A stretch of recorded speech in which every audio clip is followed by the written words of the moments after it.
The Bentley's door stood open. Cassandra Wright's hand rested on the polished handle, diamond bracelet catching the late afternoon sun. She was stepping in, one foot already inside the leather interior, when a voice stopped her cold. Not loud, not angry. Just a single question from the man standing 3 feet behind her, dressed in a paint-stained work shirt and worn jeans. Preston Hayes didn't move closer, didn't raise his voice. He simply asked, "When you look in the mirror each morning, do you still recognize that woman? Or did you forget her a long time ago?" The words hit like a physical blow. Cassandra's fingers tightened on the door. Around them, the parking lot continued its evening rush.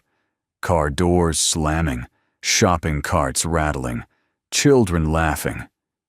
But in that moment, everything went silent. Because somehow, this stranger had asked the one question she'd been running from for 20 years, and the answer terrified her more than she'd ever admit. What happened next would force her to confront the woman she'd become, and the girl she'd buried.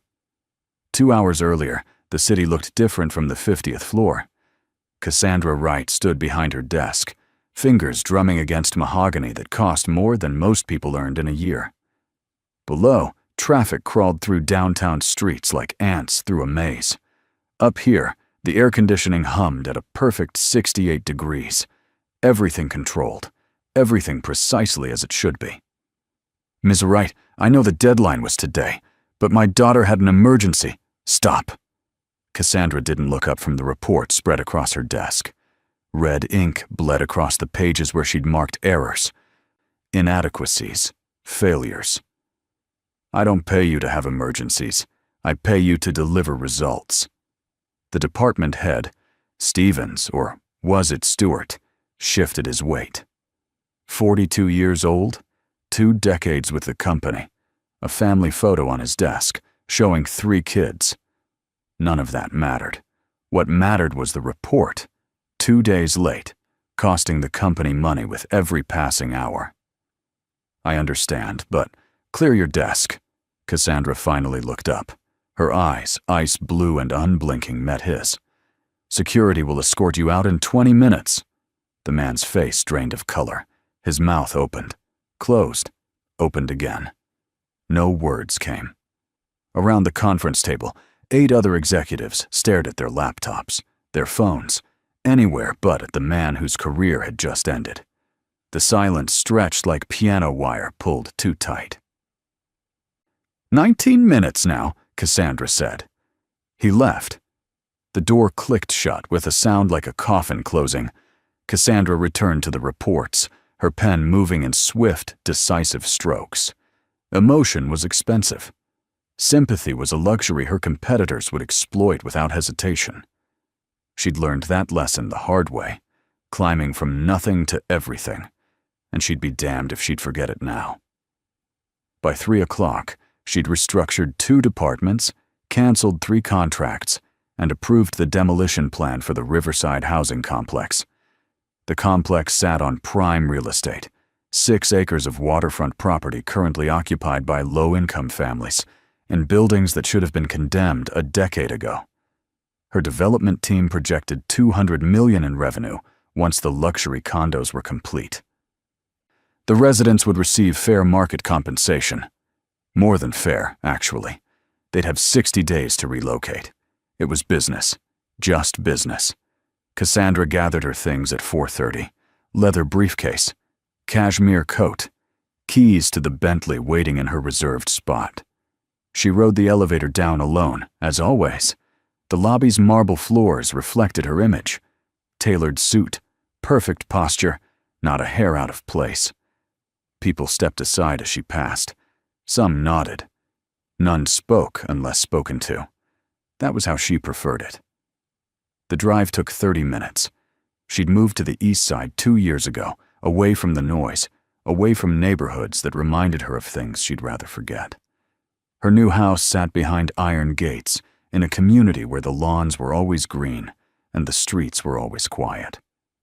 But first, she needed to stop at the market. Her housekeeper was off for the week, and the refrigerator was running low on the essentials: organic greens, imported cheeses, wine that cost more per bottle than most people spent on groceries in a month. She bypassed the regular supermarket, too common, too crowded, and pulled into Harriman's Premium Foods. The parking lot was half empty at this hour. Professional people, quality people, people who understood the difference between price and value. Cassandra parked, grabbed her phone, and stepped out into the cooling evening.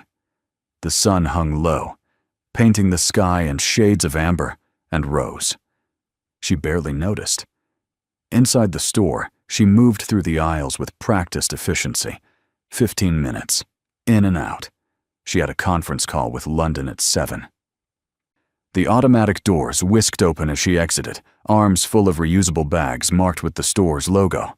The Bentley waited where she'd left it, black paint gleaming under the parking lot lights. She pulled the key fob from her purse, pressed the button. The locks clicked open with a satisfying thunk. That's when she saw him. A man, perhaps late 30s, standing near an older sedan 3 spaces down. He was watching her. Not staring, just watching, with an expression she couldn't quite read. Recognition flickered in his eyes. Something else, too. Something that looked like disappointment. Cassandra ignored him.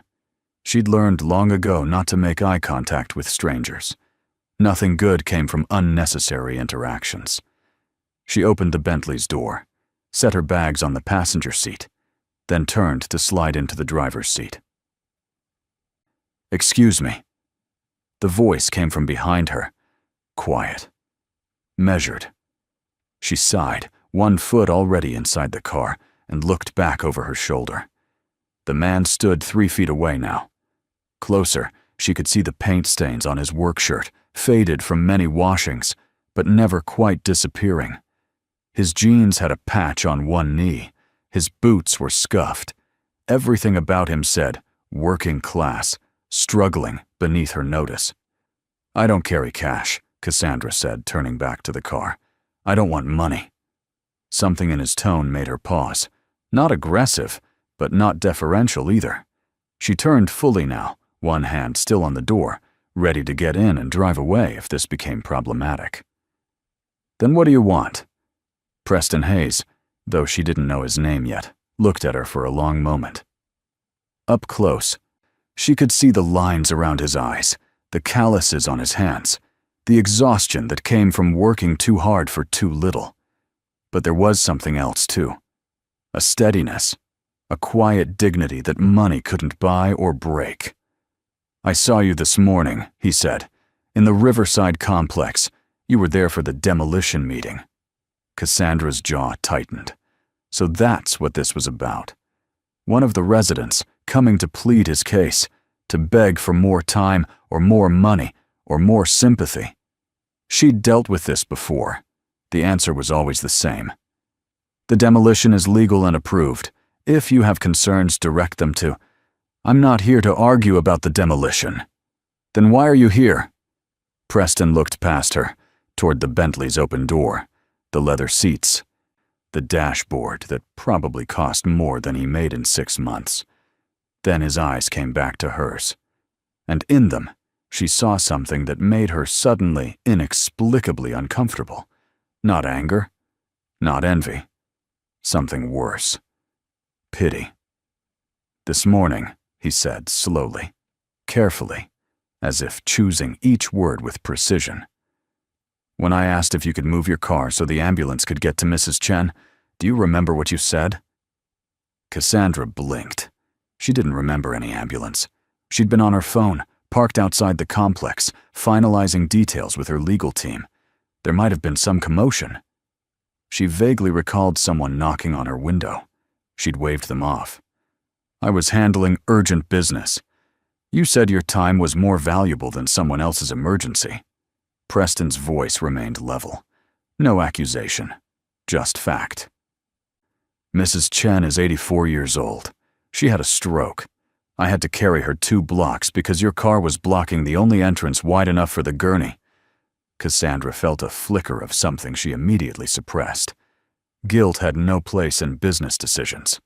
If an ambulance couldn't navigate the complex's inadequate infrastructure, that was further proof the buildings needed to be replaced. "I'm sorry about your neighbor, but she died." 2 words, soft as falling snow, heavy as mountains. An hour ago. The doctors said maybe, if they'd gotten to her faster. But maybe doesn't matter now. The parking lot seemed to grow quieter. Cassandra's fingers tightened on her keys until the metal bit into her palm. She wanted to get in her car, drive away, forget this conversation ever happened. But something kept her rooted in place. Maybe it was the way he looked at her, not with hatred.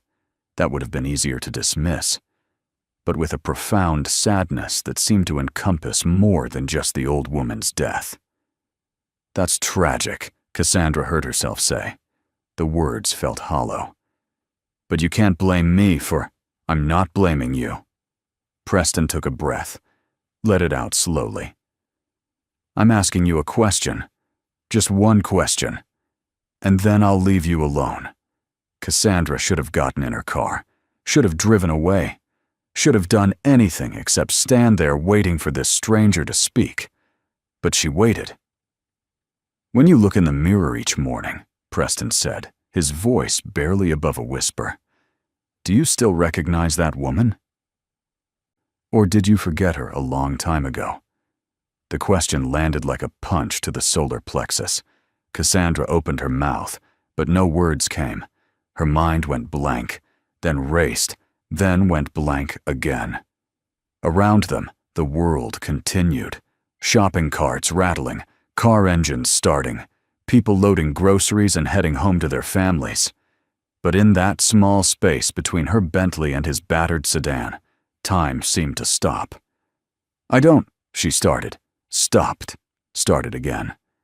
"I don't know what you're talking about." But she did. God help her, she did. Preston nodded slowly, as if he'd expected that answer, as if it confirmed something he'd already known. He took a step back, then another. "I hope you find her again someday," he said. "The woman you used to be. Because the person standing here right now." He shook his head. "She looks lost." Then he turned and walked back to his car, got in, drove away.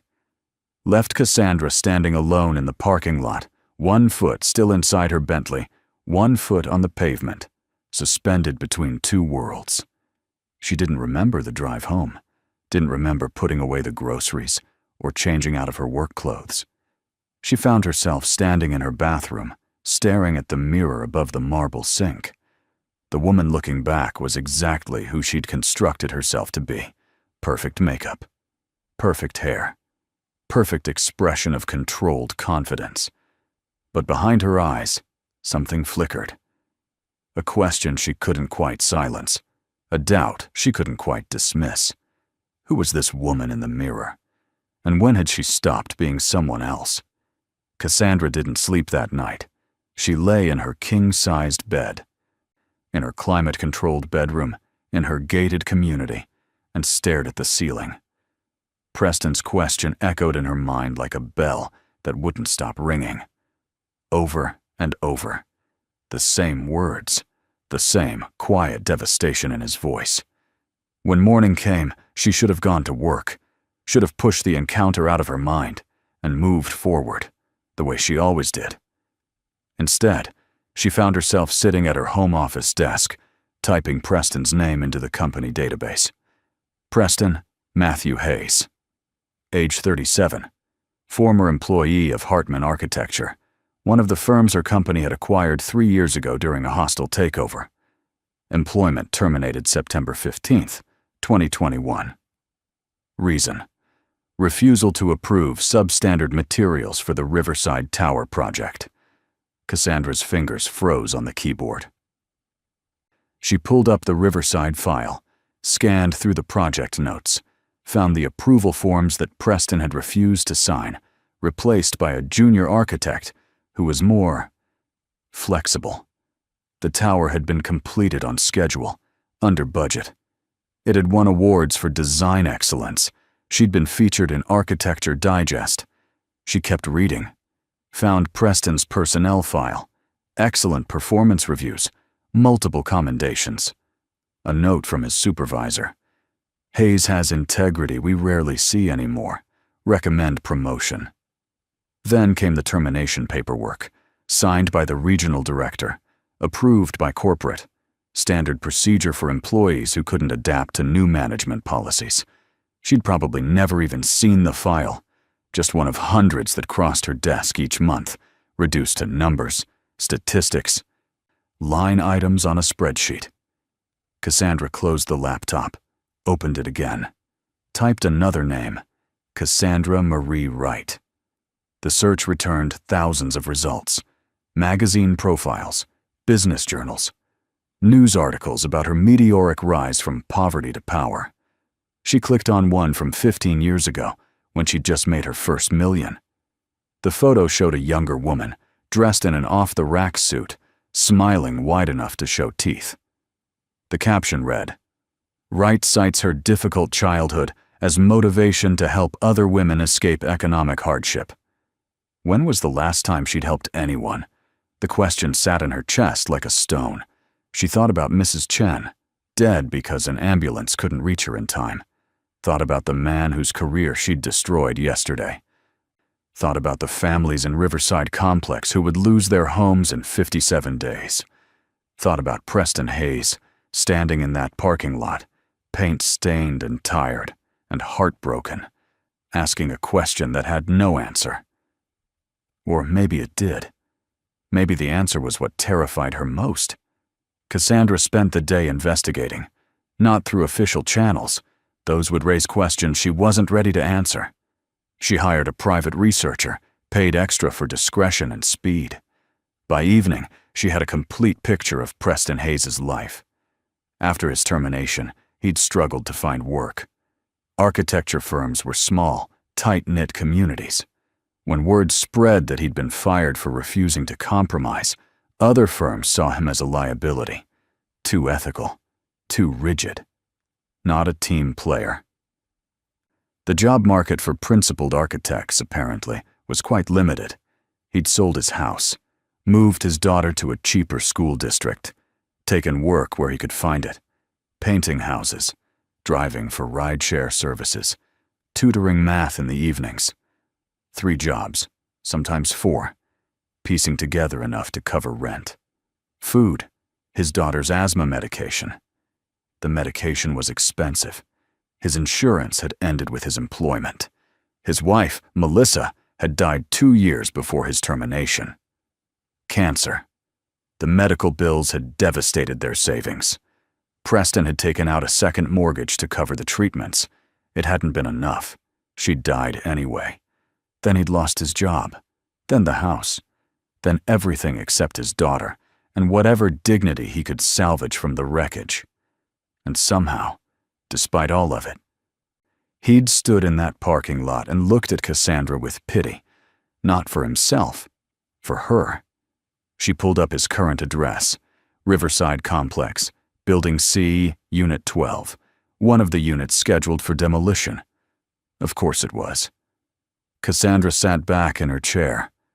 Outside her window, the sun was setting again, painting the sky in colors she used to notice, back when she had time for things like beauty, back when she was someone else, someone younger, poorer, more naive, someone who'd promised herself she'd never become the kind of person who measured human worth in dollars and cents, someone who'd broken that promise so gradually she hadn't noticed until a stranger held up a mirror. The next morning, Cassandra called her driver and gave him an address that made him raise his eyebrows, but ask no questions.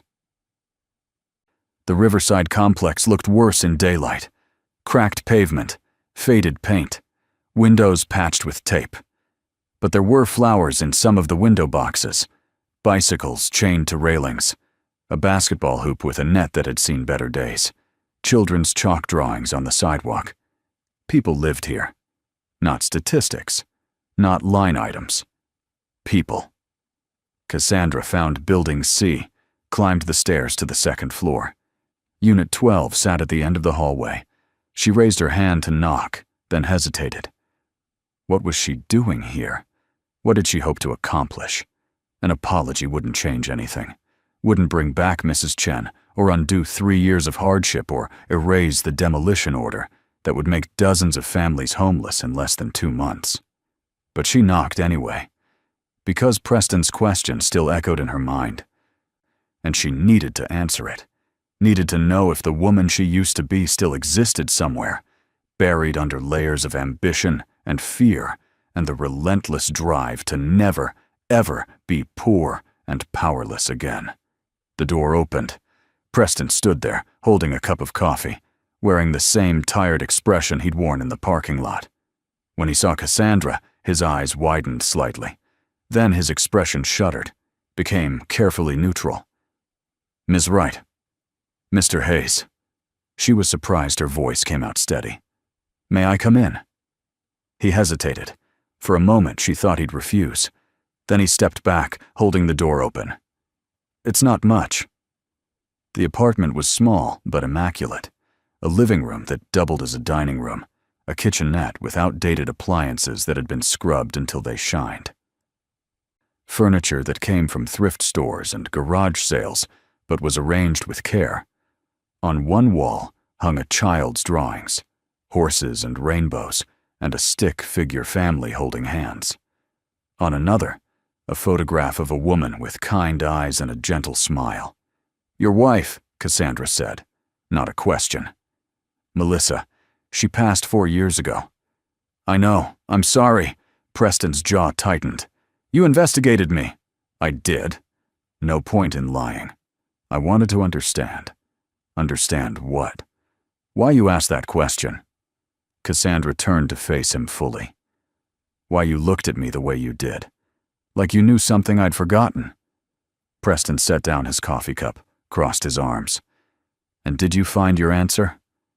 "I found information, background, facts." Cassandra swallowed hard. "I found out that I destroyed your career. That my company's acquisition of Hartman Architecture put you in an impossible position. That you chose integrity over employment, and it cost you everything." "Not everything." Preston glanced at the drawings on the wall. "I still have Autumn, and we have each other. That's not nothing. But you lost your home, your career, your financial security. I lost a job. I kept my daughter's respect. Fair trade." Cassandra felt something crack inside her chest. When was the last time someone had looked at her with respect? Real respect, not the fake deference of employees who feared for their jobs. When was the last time she'd done something worth respecting? "I'm not here to defend what happened to you," she said quietly. "I can't defend it. It was wrong. The termination was wrong. The way my company treats people is wrong. The way I treat people is—" her voice caught. "Wrong." Preston studied her face. "So why are you here?" "Because you asked me a question, and I couldn't answer it." Cassandra met his eyes. "But I think I can now." The woman in the mirror?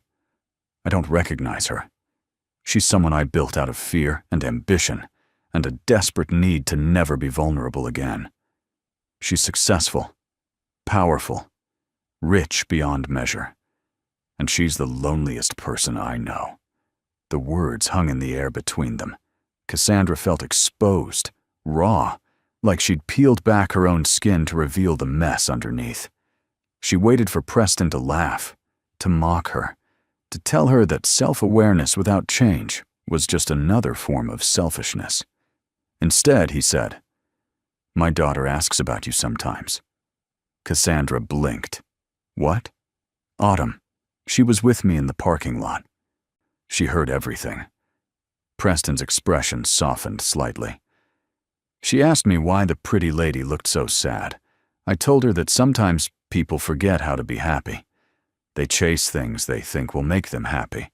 Money, power, success. And by the time they catch those things, they've forgotten what happiness actually feels like." "And what did she say?" "She said maybe the pretty lady just needs someone to remind her." Preston picked up his coffee, took a sip. Kids see things we don't, or things we stopped letting ourselves see. Cassandra's throat tightened. She thought about her own childhood. The apartment not unlike this one, where she'd lived with her father after her mother left. Her father had worked 3 jobs too, trying to give her a better life. He died from a heart attack when she was 19, exhausted from decades of struggle. She'd promised herself, standing at his grave, that she'd never work herself to death for scraps, that she'd climb high enough that no one could push her down. But somewhere along the way, climbing high had become keeping everyone else below her. Success had become a weapon instead of a shield, and the daughter, who'd promised to make her father proud, had become someone he wouldn't recognize. "I want to make this right," Cassandra said. The words came out rough, unpracticed. "I don't know how, but I want to try." Preston watched her carefully. "Why? Guilt? Public relations? Another business strategy?" "Because I'm tired." The admission surprised her. "I'm tired of being the person I've become. Tired of waking up in an empty house, driving to an office where people fear me, making decisions that hurt people I've never met. Tired of looking in the mirror and seeing a stranger. Change is easy to talk about, harder to do." "I know." Cassandra reached into her bag, pulled out a folder. "That's why I brought this." Preston opened the folder. His eyes scanned the first page, then widened. He looked up at Cassandra, something like shock breaking through his careful composure. "This is your reinstatement paperwork, effective immediately. Position of senior design architect, reporting directly to me. Full back pay for the 3 years you were unemployed. Benefits retroactive. Company will cover all your daughter's medical expenses." Cassandra's hands shook slightly. "It's not charity, it's justice. You should never have been fired. I'm correcting that mistake." Preston shook his head slowly. "I can't accept this." "Why not?" "Because it feels like buying forgiveness." He set the folder on the table. "You can't fix 3 years of struggle with a job offer." "You're right. I can't." Cassandra felt tears prick her eyes. When was the last time she'd cried? "But I can stop making things worse, and I can start making things better. Not just for you, for everyone." "Everyone?" Cassandra pulled out her phone, opened an email, and showed it to Preston. "I canceled the Riverside demolition. The complex will undergo renovation instead.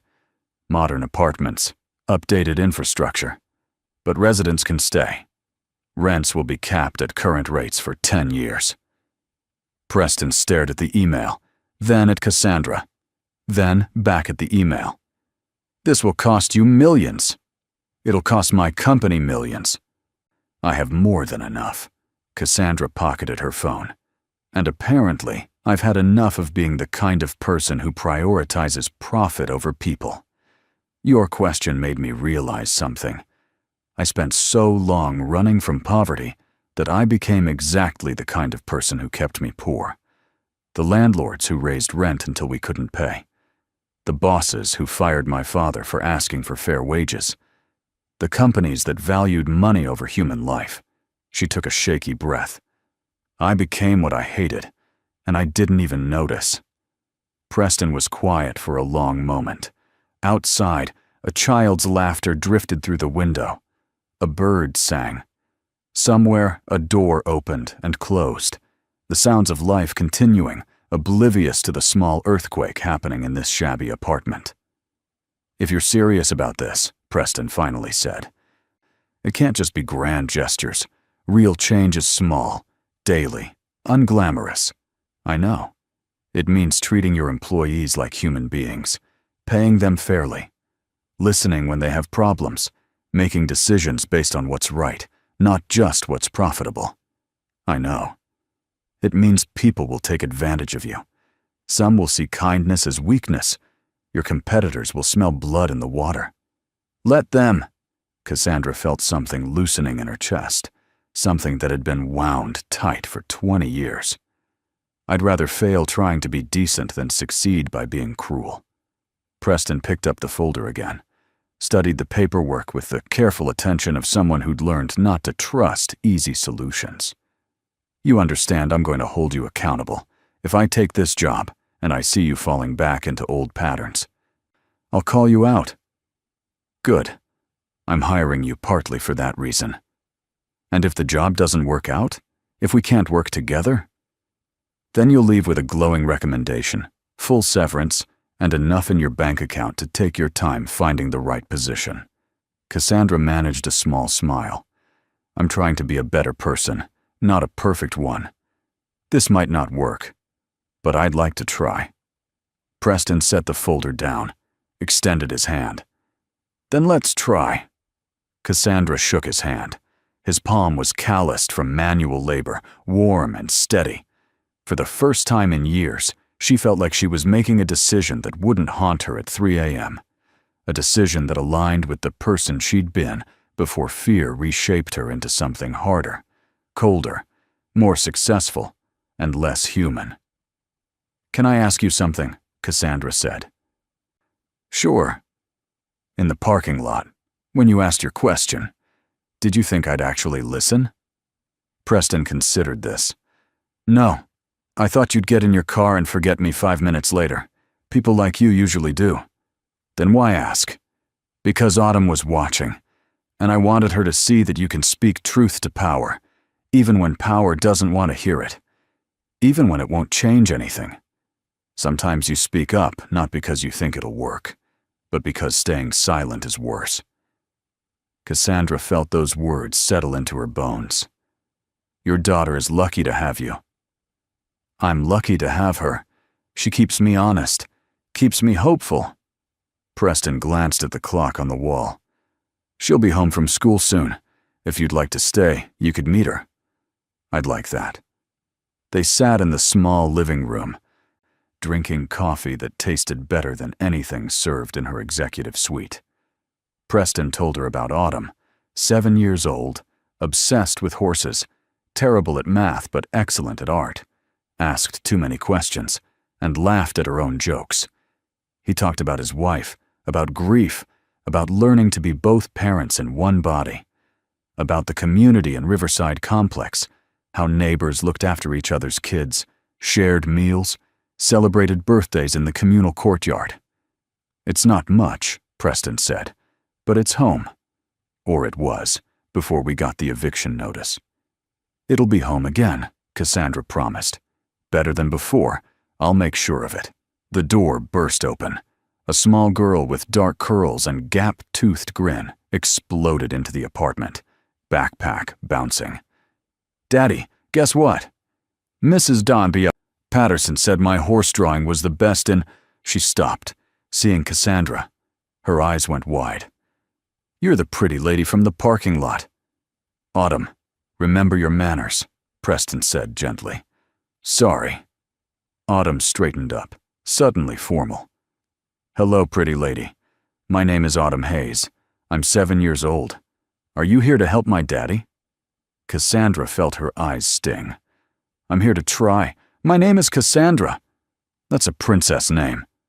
Autumn considered this gravely. "Are you a princess?" "No, sweetheart. Just a woman who forgot how to be kind. But your daddy is helping me remember." "Oh." Autumn thought about this. Then, with the devastating simplicity of childhood, she said, "My teacher says it's never too late to say sorry and do better. Is that what you're doing?" "Yes." "That's exactly what I'm doing." "Okay." Autumn smiled, bright and uncomplicated. "Do you want to see my horse drawings?"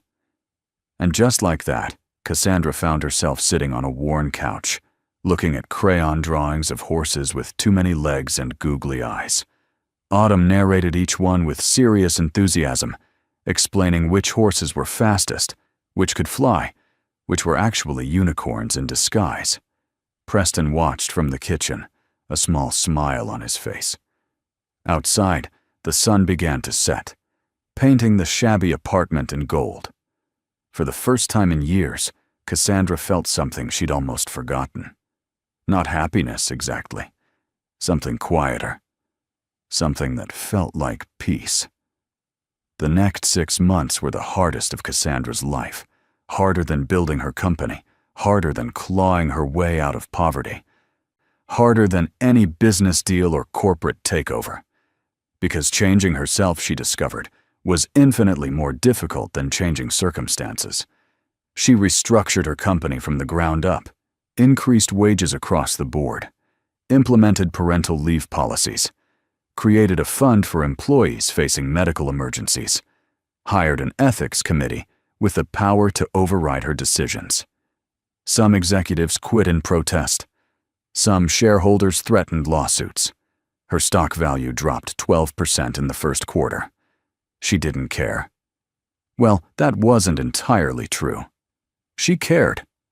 The old Cassandra, the one who'd clawed her way to the top, screamed inside her head every time she made a decision that prioritized people over profits. But she was learning to ignore that voice.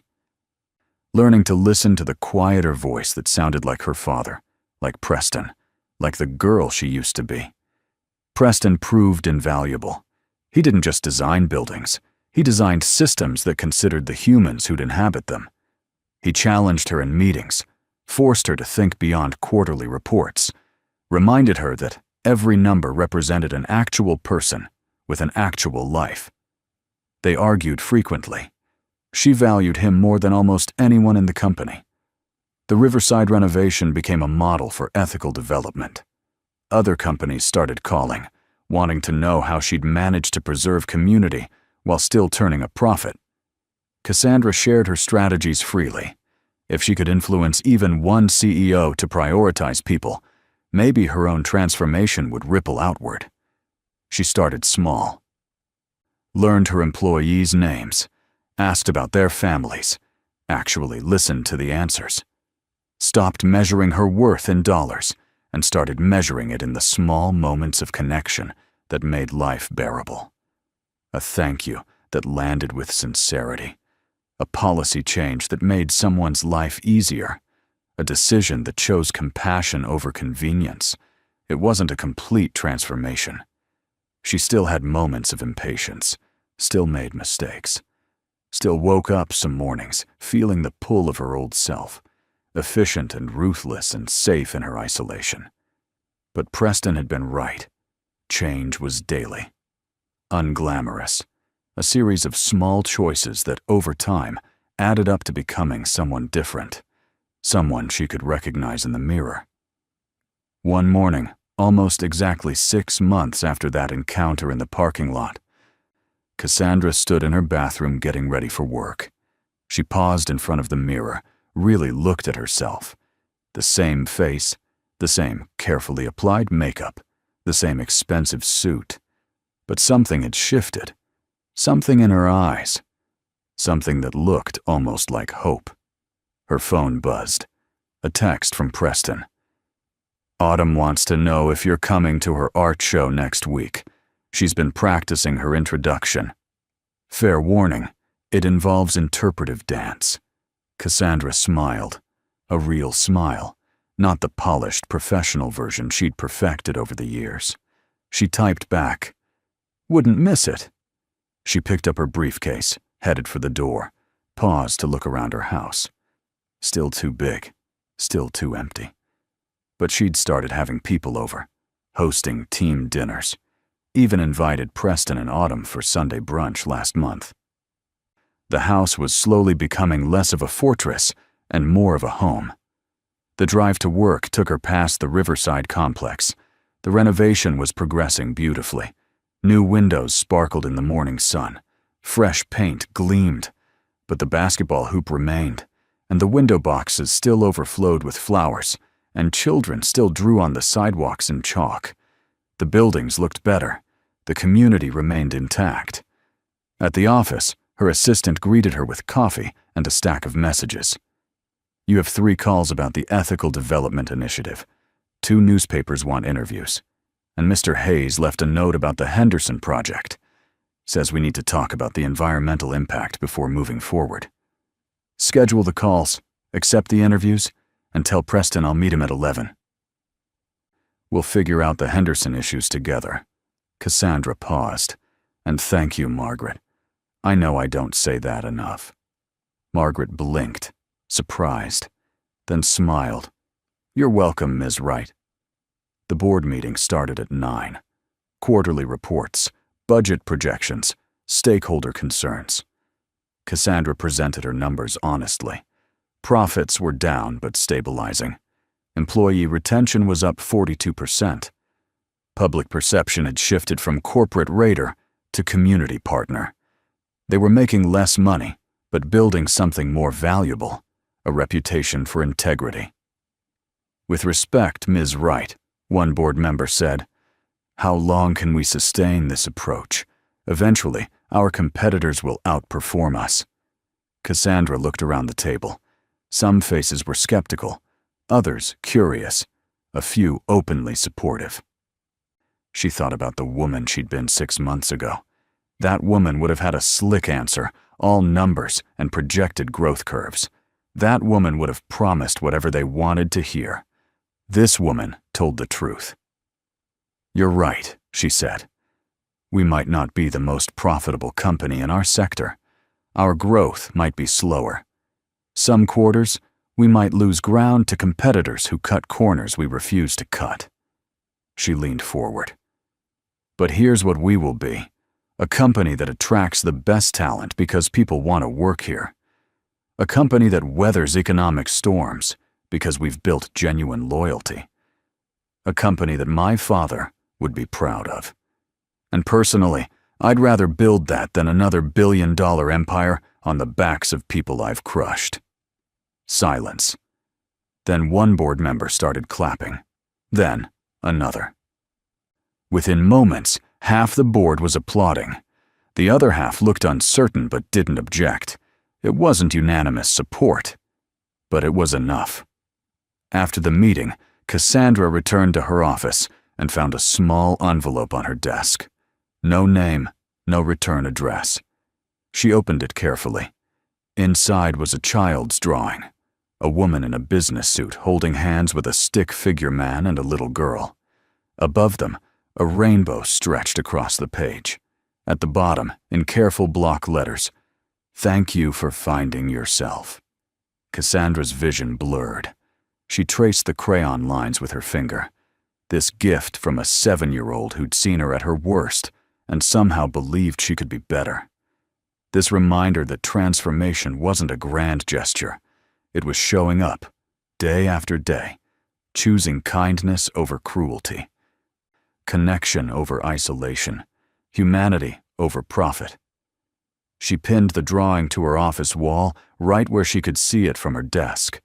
A reminder, a promise, a declaration that the woman in the mirror, the real woman, not the armor she'd worn for 20 years, was finally coming back. That evening, Cassandra left work at 5:30. No late-night calls with London, no reviewing reports until midnight. She'd learned that rest wasn't weakness, that balance wasn't indulgence, that the work would be there tomorrow, but life only happened once. She drove to the small park near Riverside Complex, where Preston had mentioned he took Autumn after school most days. Found them on the swings, Autumn pumping her legs and shrieking with delight. Preston pushing her higher and laughing at her demands to go to the moon. Cassandra watched for a moment, her heart doing something strange in her chest. Not jealousy, exactly. More like recognition. This was what she'd been missing. Not in the grand sense. She didn't need a family to be complete. But in the small sense, connection, joy, the simple pleasure of pushing a child on a swing and hearing her laugh. Preston saw her, waved. Autumn jumped off the swing mid-arc, landing in the sand with practiced ease, and ran over. "Cassandra, did you see how high I went?" "Almost to the moon," Cassandra confirmed. "Next time, the stars." Autumn grabbed her hand. "Come on, you have to try the swings. They're the best part of being alive." And maybe it was the setting sun, or the way Preston smiled at her, or the small hand tugging her forward with such uncomplicated trust. But Cassandra let herself be led to the swings. Let Autumn show her the correct technique for maximum height. Let herself lean back and kick her legs and feel the wind in her hair and the weightlessness in her stomach. Let herself remember what it felt like to be human. Later, after Autumn had exhausted herself and Preston was carrying his sleepy daughter back toward their apartment, Cassandra walked beside them. They didn't talk much, didn't need to. Sometimes companionship was enough. At the building entrance, Preston paused. "Thank you," he said quietly, "for everything, for listening, for changing, for giving us back our home. Thank you for asking the question I needed to hear." Cassandra looked up at the renovated building, at the lights glowing in windows, at the community she'd almost destroyed. "I was drowning, and I didn't even know it. You threw me a rope. You grabbed it. That's the hard part." Preston shifted Autumn in his arms. "Most people don't." "I almost didn't." Cassandra's voice dropped to a whisper. "I almost got in my car and forgot you 5 minutes later." "But you didn't." "But I didn't," she smiled. "Guess I'm not most people after all." Autumn stirred, mumbled something about horses, then settled back against Preston's shoulder. The image struck Cassandra with unexpected force.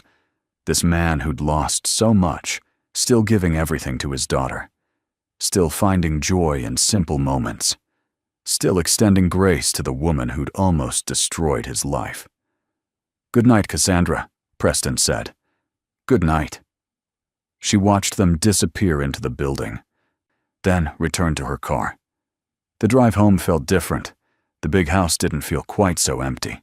Her reflection in the rearview mirror didn't look quite so foreign. She was still Cassandra Wright, CEO, billionaire, woman who'd clawed her way up from nothing. But she was also something else now. Someone who'd clawed her way back to herself. In her bedroom that night, she stood before the mirror one final time, studied the woman looking back. The same face she'd seen 6 months ago, but different now. Softer around the edges, more real. Less armor, more skin. Vulnerable in ways that used to terrify her, but now felt almost like strength. "Hello," she said quietly to her reflection. "I've missed you." The woman in the mirror didn't answer, but she smiled. A small, genuine smile that reached her eyes and crinkled the corners. The smile of someone who'd been lost and found herself again. The smile of someone who'd forgotten who she was and remembered. And in the morning, when Cassandra looked in the mirror, she recognized the woman staring back. Not the fortress she'd built, not the armor she'd worn, just herself, imperfect, trying, human, home. That was enough.